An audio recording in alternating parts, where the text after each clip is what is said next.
I shall put the draft resolution to the vote now. Gaza নিয়ে জাতিসংঘ নিরাপত্তা পরিষদে যুক্তরাষ্ট্রের প্রস্তাবগুলোর মধ্যে রয়েছে উপত্যকাটিতে আন্তর্জাতিক শান্তিরক্ষী বাহিনী মোতায়েন, পুনর্গঠন এবং ফিলিস্তিনের আত্মনিয়ন্ত্রণের বিশ্বাসযোগ্য পথ। তবে এই শব্দগুলো সরানোর জন্য লবিং করলেও ব্যর্থ হয়েছে ইসরায়েল। আর এই প্রস্তাব পাশ হওয়ায় তেল আবিবের রাজনৈতিক মহলে চরম প্রতিক্রিয়া দেখা দিয়েছে। জায়নবাদী দেশটির জাতীয় নিরাপত্তা মন্ত্রী ইতামার বেন গভির এটাকে ফিলিস্তিন রাষ্ট্র প্রতিষ্ঠার চক্রান্ত বলে দাবি করেছেন।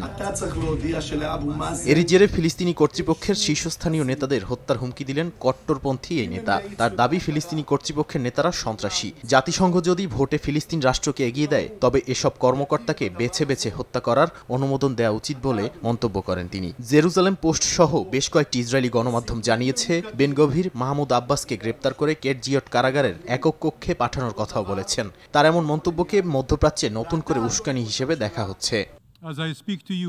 ফিলিস্তিনি পররাষ্ট্র মন্ত্রণালয় বেন গভিরের বক্তব্যকে কৌশলগত উস্কানি বলে নিন্দা জানিয়েছে।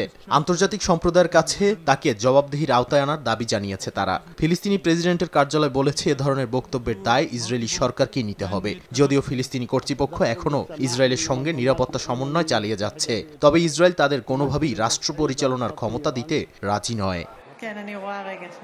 এদিকে বেন গভির দাবি করেছেন, ফিলিস্তিনি বলে কোনো জনগোষ্ঠী নেই এবং তাদেরকে আরব দেশ থেকে আসা এক অভিবাসী বলে উল্লেখ করেছেন। এমন বক্তব্য আন্তর্জাতিক বিশেষজ্ঞরা জাতিগত উস্কানি ও জাতিগত নিধনের ধারণার সঙ্গে মিলিয়ে দেখছেন।